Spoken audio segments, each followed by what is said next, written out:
£160 million for Florian Wirtz. Liverpool fans, you have got your man. Florian Wirtz is a red. Join me at my first day at Liverpool. £125 million for Alexander Isak.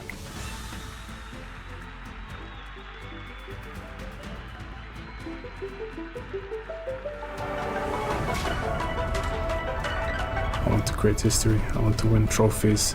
This is a perfect place for me to grow even further. In just a single summer, the reigning Premier League champions, Liverpool, threw open the vault and launched an unprecedented spending spree worth nearly £500 million.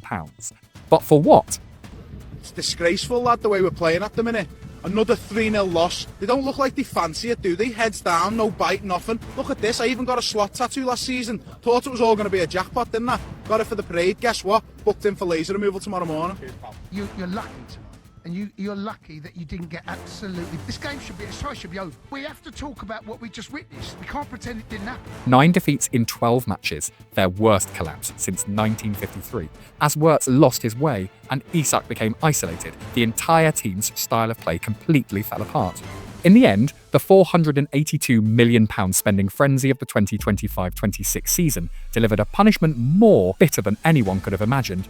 From champions to empty-handed failures, 5th place. The team was a complete mess. When you look at the team that started and then you look at the team that finished and the positions they're all playing in, this is just a scramble. Yeah. Outplayed, outfought, outran, outthought. They don't pass people on, they don't see danger, they don't recover quickly enough. But I think had he gone into it with the scoreline it should have been tonight, I think he'd have been maybe getting a phone call from his board. The consequences of reckless spending and disastrous performances eventually arrived as an inevitability. Yet the greatest irony of all, the people celebrating this outcome the most were Liverpool supporters themselves.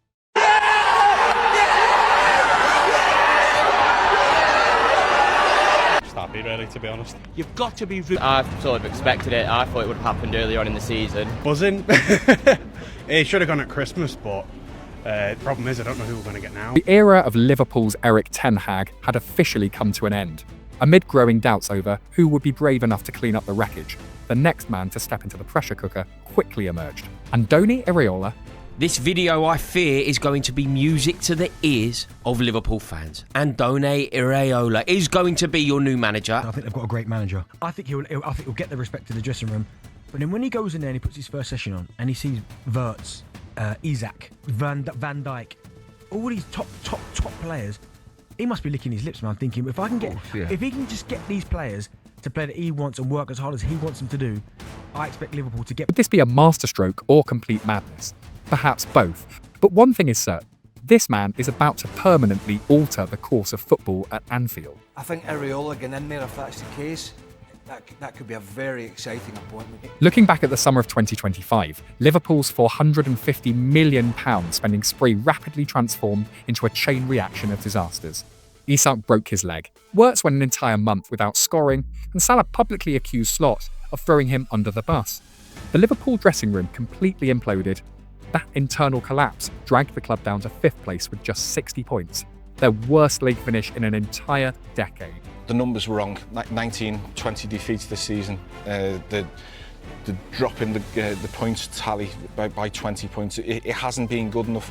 Liverpool are a team that have to win. They have to win. They won't get away with 2 months of not winning a game at Anfield.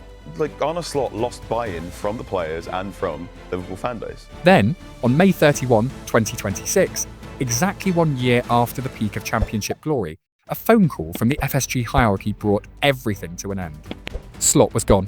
£9.3 million in compensation and a one-way ticket back to Amsterdam. Liverpool have sacked Arne Slot. He leaves the club just a year after winning the Premier League title, but after a difficult season where they failed to mount any sort of defence of their crown despite major investment in the playing side. He departs with immediate effect, and the process to appoint a successor is already underway. One chapter closed, making way for a new one called Andoni Iraola. Rewind to 2023, when Bournemouth appointed him. The overwhelming reaction from Premier League fans could be summarised by 2 simple questions. Who is this guy? And are Bournemouth actually serious? Today, the answer is crystal clear. But to understand why Liverpool looked at Iraola and immediately saw the man they needed, we have to go back even further. Iraola did not emerge from a glamorous launching pad. He arrived in England from Rayo Vallecano, a Madrid club that most international fans could barely identify. But even before Rayo, he had already achieved something extraordinary with CD Mirandes, a modest Spanish second division side that somehow knocked out Celta Vigo, Sevilla and Villarreal to reach the Copa del Rey semi-finals. Yes, with Mirandes. The miracle continued at Rayo Vallecano, where he guided them back to La Liga and immediately turned them into genuine contenders for European qualification in their first season after promotion. All of it achieved with a transfer budget that was probably smaller than a single week's wages for Erling Haaland. That is the Iraola trademark, a football mind capable of transforming doubted teams into opponents nobody wants to face. In the summer of 2023, Richard Hughes, Bournemouth's technical director at the time, and now Liverpool's sporting director, made the decision to hand him a 2-year contract. That move changed Bournemouth's history forever. And now, the very same man is bringing Iraola to Anfield to clean up the ruins. Richard Hughes spoke about his meetings with Iraola and spoke about one of the smartest people he's ever met. He's a law student.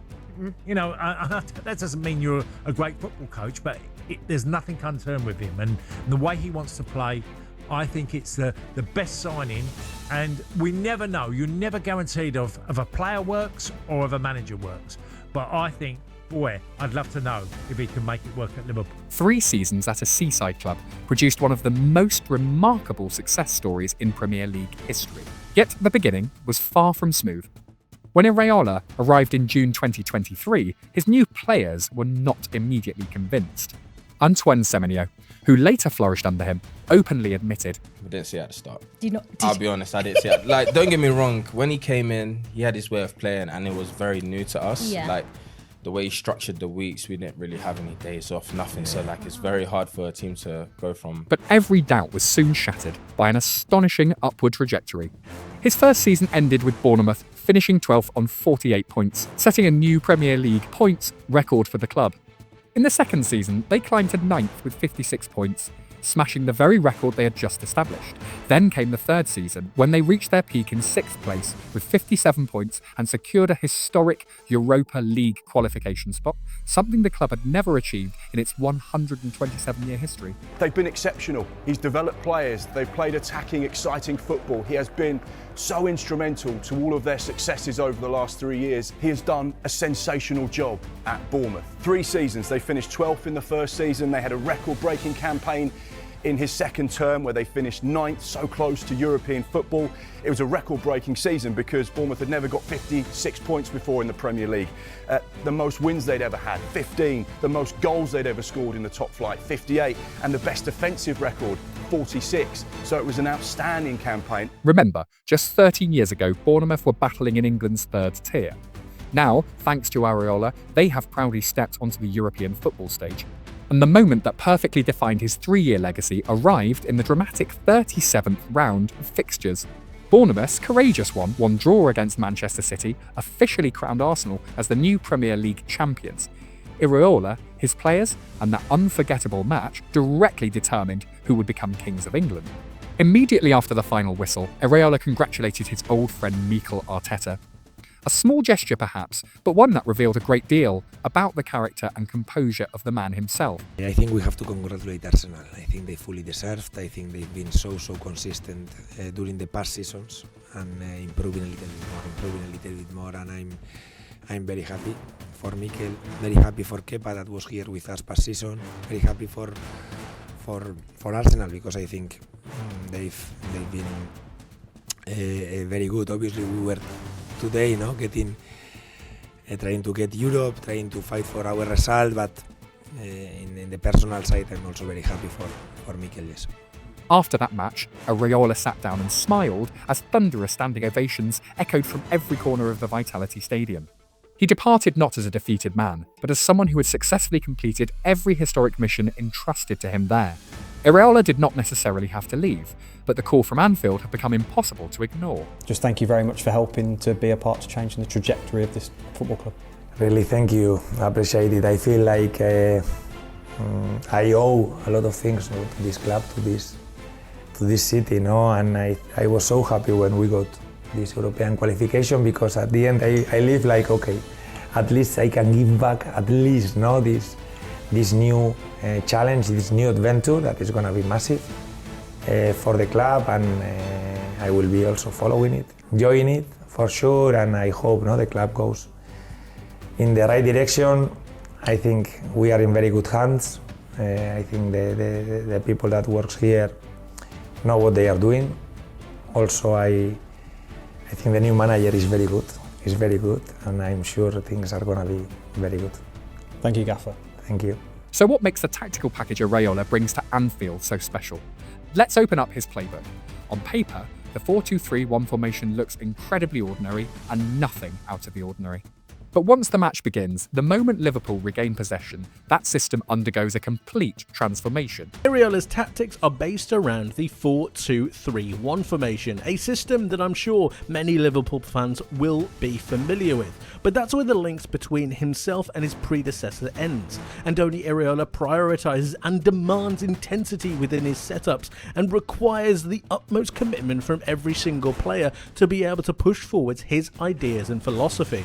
That philosophy is the use of positional play to then move forwards and create dynamic attacks and exploit space in the opposition defence. This is generally created by using a fullback to move forwards, creating a fluid and dynamic front five attacking system. This, in tandem with their 3-2 base and holding structure that they have, gives them balance in not only defence but also attack. It's through this that they manage to go forwards, but it's linked together by an extremely dynamic, direct and quick vertical passing system, something that is somewhat unique to the way Iraola has brought it to the Premier League. The two full-backs don't simply overlap down the flanks. Instead, they deliberately move inside to occupy the interior channels. At the same time, the holding midfielders drop deeper and split alongside the centre-backs, instantly creating a back three in possession. This fluid movement means opponents barely have time to organise their defensive structure before finding themselves confronted by 5 attackers swarming the penalty area at breathtaking speed. The brutality of this philosophy is reflected directly in Bournemouth's extreme numbers over the last 3 seasons. They recorded an average attacking speed of 1.95 metres per second, the fastest in the entire Premier League, while simultaneously posting the fewest passes per possession sequence in the league at just 2.98. That statistic doesn't mean they pass poorly, it reveals a ruthlessly direct mindset, win the ball and attack immediately, with no hesitation and no unnecessary touches. The core principle of Iraola's philosophy, something he repeats in virtually every interview, sounds simple, but its impact is devastating. The first thing we try to do when we win the ball is pass it to the number 9, because that's when opponents are most likely to be out of position and the spaces are at their biggest.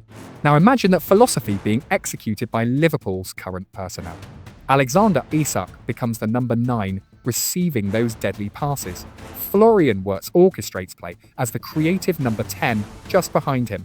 Dominic Szoboszlai operates as a tireless box-to-box engine in midfield, and young talent in Guimoha stays wide to stretch opposition defensive blocks to their absolute limit.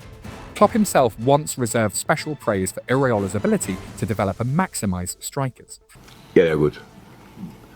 And it's just kind of, when you don't play them at the weekend, I really have time to admire that, what he's doing there. So it was obviously a really difficult start for him at Bournemouth with the manager change and all these kind of things, which I didn't know a lot about him, about a colleague. And then they start the season, obviously the results, if you don't have a proper look at Bournemouth, it can happen.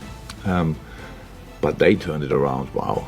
That's real coaching, I have to say, and he found a way to set this team up, and they have a really good mix.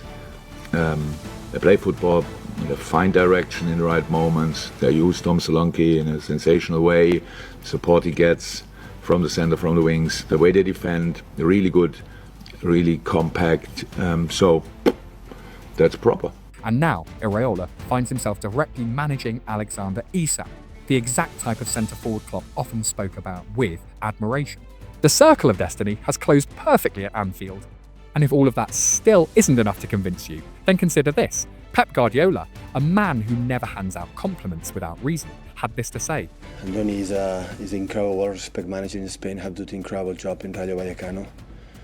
Playing an offensive, attractive, what I saw is a live team, is a team with good spirit, like you're not set back, it's just they try to do it, and of course results give confidence, and when you don't have it you can reduce that, but the idea is there. And in Spain it's one of the youngest managers, like have a better future, and of course training in the Premier League is an incredible success for him.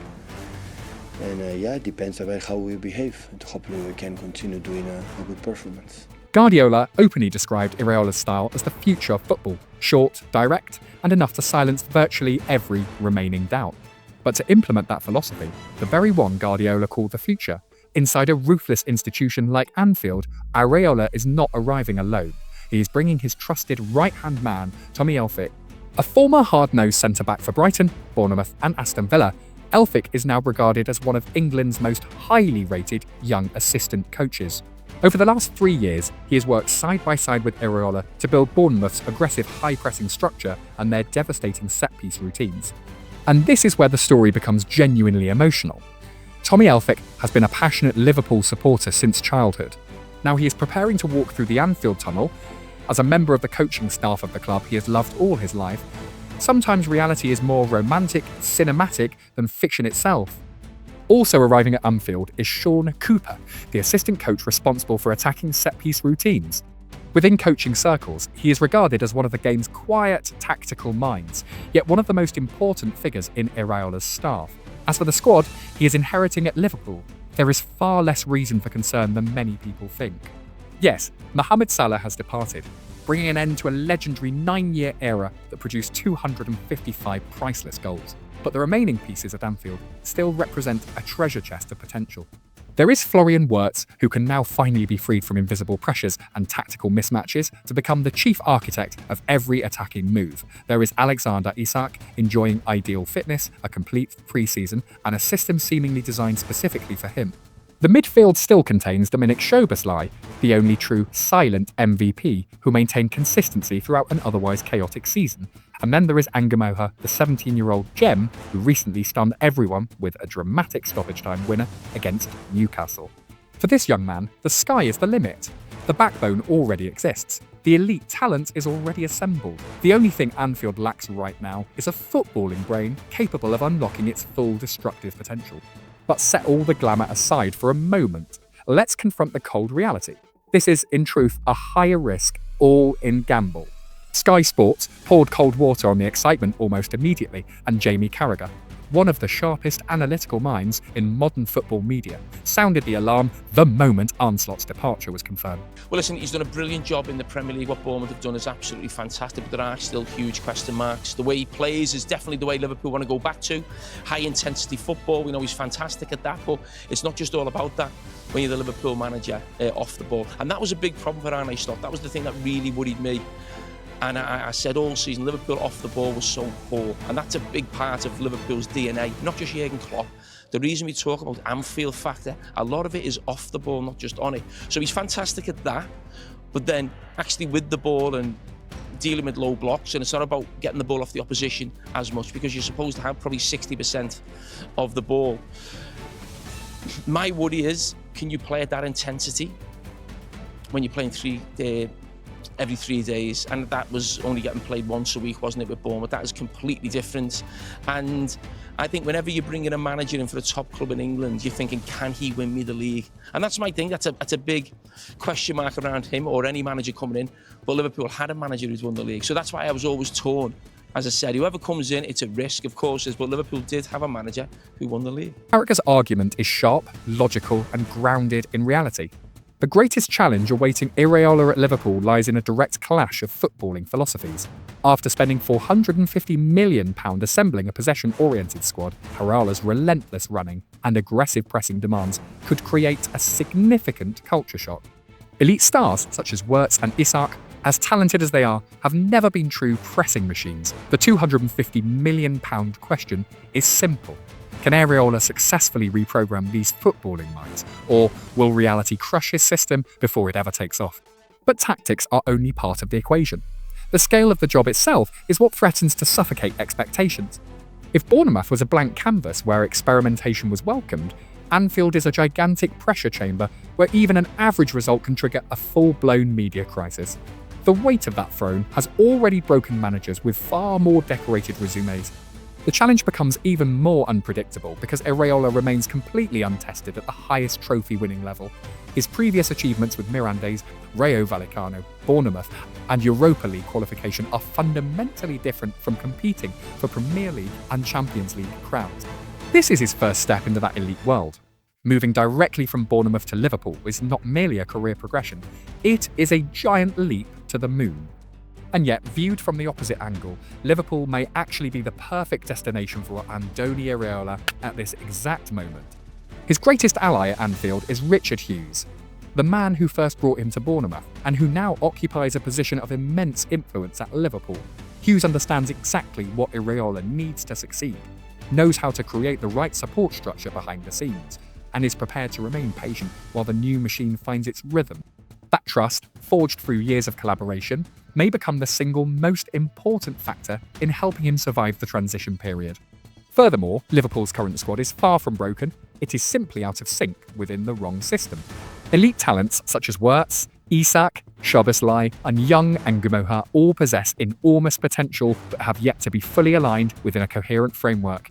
If Iraola can build the correct tactical structure around them, unlocking these elite weapons may become only a matter of time. Well, look, I think we're all been around the game long enough to know how the process works, and I'd be very surprised if they made that decision and all of a sudden thought, well, who are we going to appoint next? Liverpool don't work like that. Liverpool are an organised machine up top. They have been for a long time. I think it's the right time because at the end of the season, the new guy will get a pre-season. He will get that chance to recruit new players. As a manager going in, it's the best time to go in. So, to reset everyone and get everyone moving forward in the new direction. History has repeatedly demonstrated what Iraola can achieve when given sufficient time and trust. He guided a tiny Mirandes side to the Copa del Rey semi-finals against all expectations. He promoted Rayo Vallecano before turning them into European contenders. Most recently, he delivered Bournemouth's first ever qualification for European competition. The evidence is clear. Iraola is at his most dangerous when nobody believes in him. Now imagine that danger amplified by elite attacking talents such as Isak and Wirtz, fueled by the relentless energy of 60,000 supporters at Anfield and backed by a sporting director who understands every detail of his philosophy. With a full pre-season available to install his ideas, Iraola possesses every possible launchpad for success. The Premier League already struggled against a resilient Bournemouth under his leadership. Next season, it may have to face an Iraola version of Liverpool operating on an entirely different level. The warning has been issued, and good luck to anyone brave enough to stand in its path. Ultimately, this is unquestionably one of the most exciting and fascinating managerial appointments the Premier League has seen in years. The man who transformed a small seaside club into a European force is now preparing to receive the keys to one of football's greatest kingdoms. The doubts remain, the risks remain, and absolutely nothing is guaranteed. But one thing is certain, under Andoni Iraola, the word boring will never exist. If you enjoy our video, don't forget to hit like to help this video reach to other football lovers, and hit the subscribe button to follow for more interesting videos about football stories. See you in the next video.